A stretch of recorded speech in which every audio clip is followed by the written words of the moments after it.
ওং নমো ভগবতে বাসুদেবায় নমো। ওং নমো ভগবতে বাসুদেবায় নমো। ওং নমো ভগবতে বাসুদেবায় নমো। ফাল্গুন মাসের যে কোনো একটি বৃহস্পতিবার মা লক্ষ্মীকে অর্পণ করুন এই একটি মাত্র জিনিস। মায়ের আশীর্বাদ কৃপায় আপনার যেমন আর্থিক উন্নতি শ্রীবৃদ্ধি হবে যেমন অবধারিত, ঠিক তেমনই আপনার জীবনে সুখ শান্তি সমৃদ্ধির জোয়ার আসবেই। নমস্কার দর্শক বন্ধুরা, প্রত্যেককে জানাচ্ছি আমাদের এই পৌরাণিক ইউটিউব চ্যানেলের পক্ষ থেকে সুস্বাগতম। আশা করছি আপনারা প্রত্যেকে ভালো আছেন, সুস্থ আছেন। বন্ধুরা, আজ আমি আপনাদের সামনে একটি অত্যন্ত গুরুত্বপূর্ণ বিষয় নিয়ে আলোচনা করব, যা আপনাদের জানা অত্যন্তই জরুরি। আপনারা কম বেশি প্রত্যেকেই জানেন যে বৃহস্পতিবার হলো মা লক্ষ্মীর বার। এই দিন যদি ভক্তি নিষ্ঠা শ্রদ্ধা আন্তরিকতার সঙ্গে যদি গৃহে মা লক্ষ্মী এবং সত্যনারায়ণের যদি পুজো করা যেতে পারে, তাহলে সংসারে যেমন হারিয়ে যাওয়া সুখ শান্তি সমৃদ্ধি যেমন ফিরে আসে, ঠিক তেমনই আর্থিক উন্নতি হতেই বেশি সময় লাগে না। হ্যাঁ বন্ধুরা, এবং আপনারা এও জানেন এই ফাল্গুন মাস হচ্ছে যেমন দেবাদিদেব মহাদেবের অত্যন্ত যেমন প্রিয় মাস, ঠিক তেমনই অন্যদিকে বিষ্ণুরও কিন্তু অত্যন্ত প্রিয় মাস। তাই বলা হয় এই মাসেই আপনি যে কোনো একটি বৃহস্পতিবার মা লক্ষ্মীকে যদি এই তিনটে জিনিস যদি আপনি অর্পণ করতে পারেন, তাহলে সুনিশ্চিত আপনার যেমন সংসারে আর্থিক উন্নতি যেমন হবে, ঠিক তেমনই সংসারের প্রত্যেকটা লোক কিন্তু ভালো থাকবেন, সুস্থ থাকবেন এবং গৃহের সংসারে আয় উন্নতিও হবে চোখে পড়ার মতো। আপনি যদি মনে প্রাণে বিশ্বাস ভক্তি শ্রদ্ধা আন্তরিকতার সঙ্গে এই বিশেষ ক্রিয়া বা উপায়টি যদি করতে পারেন, মা লক্ষ্মীকে যদি এই জিনিসগুলো যদি আপনি অর্পণ করতে পারেন, তাহলে সুনিশ্চিত মনে রাখবেন মায়ের আশীর্বাদ কৃপায় আপনার জীবন ধন্য হবেই হবে। এবং এই প্রসঙ্গেই আজ আমি আপনাদের সামনে বিস্তারিত আলোচনা করব। ভিডিওটি সম্পূর্ণ দেখবেন, আশা করছি আপনাদের ভালো লাগবে, আমি আপনাদের উপকৃত করতে পারবো। ভিডিওটি সম্পূর্ণ দেখার পর যদি আপনাদের ভালো লাগে অবশ্যই এটি লাইক করবেন, শেয়ার করবেন এবং চ্যানেলে প্রতিনিয়ত হিন্দু সনাতন ধর্মের বিভিন্ন ভিডিও পেতে অবশ্যই চ্যানেলটিকে সাবস্ক্রাইব করে পাশে দেওয়া নোটিফিকেশন বেল অন করে রাখবেন এবং অবশ্যই মা লক্ষ্মীর নাম স্মরণ করে কমেন্ট করে জানাবেন জয় মা লক্ষ্মী, জয় মা লক্ষ্মী, জয় মা লক্ষ্মী। তাহলে বন্ধুরা চলুন শুরু করি আজকের এই ভিডিও। প্রথমে আমি আপনাদের উদ্দেশ্যে একটি বিষয় অবগত করতে চাই, সেটি হচ্ছে যে মা লক্ষ্মী হলেন চঞ্চলা, অর্থাৎ তিনি যেমন এক গৃহে যদি অন্যায় অবিচার বা যদি কোনো অসামাজিক কাজকর্ম যদি হয়ে থাকে, তাহলে সেই গৃহে যেমন মা লক্ষ্মী থাকেন না, মা লক্ষ্মী সেই গৃহ ছেড়ে যেমন অন্য গৃহে চলে যান, ঠিক তেমনই বলা হয় বিভিন্ন উপায় যদি মা লক্ষ্মীকে যদি প্রসন্ন করতে পারেন, মা লক্ষ্মীর উদ্দেশ্যে আপনি যদি বিশেষ কিছু কাজ যদি করতে পারেন, তাহলে সুনিশ্চিত আপনার জীবনে সুখ শান্তি সমৃদ্ধি আসবেই। হ্যাঁ বন্ধুরা, মায়ের আশীর্বাদ কৃপায় দেখবেন আপনার সংসারে কি হারে উন্নতি হচ্ছে।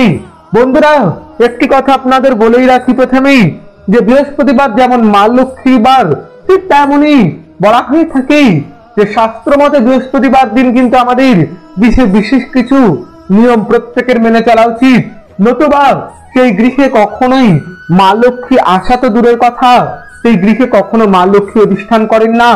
প্রথমে যে বিষয়টা বলতে চাই সেটি হচ্ছে বৃহস্পতিবার দিন আপনারা মনে রাখবেন বেলা পর্যন্ত যেমন ঘুমিয়ে থাকবেন না, ঠিক তেমনই সন্ধ্যাবেলায় আপনারা কখনোই ঘুমিয়ে থাকবেন না।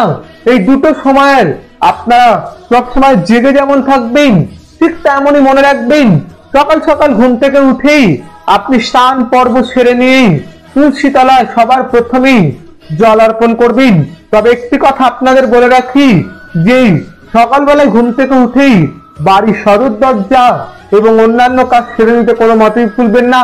বন্ধুরা, বাড়ির সদর দরজা যদি অপরিষ্কার অপরিচ্ছন্ন থাকে, তাহলে মনে রাখবেন সেই গৃহে মা লক্ষ্মী কোনোদিনই অধিষ্ঠান করতে পারেন না। তাই এই বিষয়টা অত্যন্তই জরুরি, এই বিষয়টা খেয়াল রাখবেন। এছাড়া জানাতে চাই, এই দিন আপনি আপনার বাড়িতে সকালবেলায় ঘুম থেকে উঠেই বা সারা দিনে কখনোই পরচর্চা, পরনিন্দা, ঝগড়া ঝামেলা, অশান্তি, বিবাদ, কলহের কোন রকম চেষ্টা করবেন না। বাড়িতে সর্বদা শান্তির পরিবেশ বজায় রাখবেন এতে দেখবেন মা লক্ষ্মী সুনিশ্চিত আপনার গৃহেই অধিষ্ঠান করবেন। এবং এটাও হয়তো জানেন প্রত্যেকেই যে বৃহস্পতিবার দিন নিরামিষ আহার আমাদের গ্রহণ করা উচিত। তাই কোনো মতে এই দিন আপনি যেমন বাড়িতে আমিষ খাবার যেমন গ্রহণ করবেন না, ঠিক তেমনই বাড়ির বাইরেও নয়। মনে রাখবেন, আপনি যদি বিশেষ নিয়ম যদি মেনে চলতে পারেন, মা লক্ষ্মীর আপনি অশেষ কৃপা আশীর্বাদ খুব সহজেই লাভ করতে পারবেন। এছাড়া আপনাদের উদ্দেশ্যে জানাতে চাই, এই দিন কোনো মানুষকে, কোনো নারী জাতিকেই আপনি মনে প্রাণে আঘাত দেওয়া হোক বা কোনোভাবে অবহেলা করবেন না।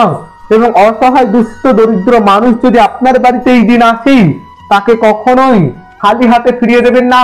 আপনার সাধ্যে যতটা কুলবে আপনি ততটাই দিয়ে তাকে সাহায্য করবেন। এতে ভগবানের আশীর্বাদ কৃপা আপনার মিলবেই। মা কখনোই দেখবেন, মনে রাখবেন, আপনার কিন্তু কখনো অভাব দেবে না। আর যদি এই দিন পারেন কিছু অসহায় দুস্থ মানুষদের দান করতে পারেন, কারণ দান ধর্ম হচ্ছে জীবনের পরম ধর্ম। এই বিশেষ নিয়মগুলো যদি মেনে চলতে পারেন, তাহলে দেখবেন মা লক্ষ্মী সুনিশ্চিত আপনার প্রতি সদয় হবেন। এবার আমি আপনাদের মূল বিষয় সম্পর্কে অবগত করব। তার আগে বলি, বাড়ির সদর দরজা এবং বাড়ির প্রত্যেকটা দরজায় কিন্তু আলপনা অঙ্কন করতে যেমন কোনো মতেই ভুলবেন না, ঠিক তেমনই বলে রাখি বন্ধুরা, এই দিন আপনি সকালবেলাতেও করতে পারেন, সন্ধ্যেবেলাতেও করতে পারেন এই বিশেষ উপায়টি করার জন্য আপনাকে তিনটে জিনিস নিতে হবে। একটি লক্ষ্মী কড়ি, যাকে মা লক্ষ্মীর প্রতীক স্বরূপা বলা হয়, নিতে হবে কিছুটা পরিমাণে আলো চাল বা আতপ চাল এবং একটি হলুদের গাঁট। হ্যাঁ বন্ধুরা, আপনি যখন মা লক্ষ্মীর পুজো আরাধনায় বসবেন, মা লক্ষ্মীর পুজো আরাধনায় বসার আগে আপনি প্রথমেই মা লক্ষ্মীকে যেমন ফুল ফল দিয়ে যেমন সাজিয়ে দেবেন, তারপর মা লক্ষ্মীর মন্ত্র পাঠ করতে করতে আপনি সেই তিনটে জিনিস মা লক্ষ্মীর চরণে অর্পণ করে দেবেন। এরপর আপনার মতো করে পুজো করবেন, মা লক্ষ্মীর সামনে এটি গাওয়া দিয়ে প্রদীপ প্রজ্বলন করবেন এবং অতি অবশ্যই মা লক্ষ্মী প্রণাম মন্ত্র আপনারা পাঠ করতেই কোনো মতেই ভুলবেন না। হ্যাঁ বন্ধুরা, আমি আপনাদের সেই মন্ত্রটি কথা জানিয়ে দিচ্ছি। মন্ত্রটি হলো ওম বিশ্বরূপেশ্ব ভার্যাস্যি পদ্মে পদ্মালয় শিবে সর্বত পাহিমাং দেবী মহালক্ষ্মী নমস্তুতে। ওম বিশ্বরূপেশ্ব ভার্যাস্যি পদ্মে পদ্মালয় শিবে সর্বত পাহিমাং দেবী মহালক্ষ্মী নমস্তুতে। হ্যাঁ বন্ধুরা, এই মন্ত্রটি আপনারা পাঠ করবেন এবং আপনার সকল মনস্কামনা, মনোবাসনার কথা ব্যক্ত করবেন। দেখবেন মা আপনার সুনিশ্চিত সকল মনস্কামনা, মনোবাসনা পূর্ণ করবেন।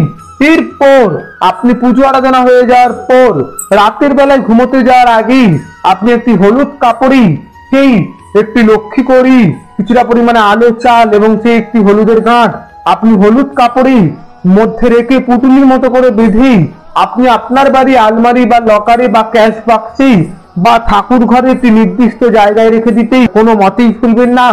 দেখবেন আপনার গৃহে যেমন হারানো সুখ শান্তি সমৃদ্ধি যেমন ফিরে আসবে, ঠিক তেমনই মায়ের কৃপায় আর্থিক উন্নতি হতেই বেশি সময় লাগবে না। বন্ধুরা, এই ছিল আমাদের আজকের ভিডিওটি কেমন লাগলো অবশ্যই কমেন্ট করে জানাবেন। আর যদি ভালো লাগে এবং আগামী দিনে যদি এমনই সব ভিডিও পেতে চান, তাহলে অবশ্যই চ্যানেলটিকে সাবস্ক্রাইব করে পাশে দেওয়া নোটিফিকেশন বেল অন করে রাখবেন এবং অবশ্যই লাইক করবেন, শেয়ার করবেন। আজকের মতো বিদায়।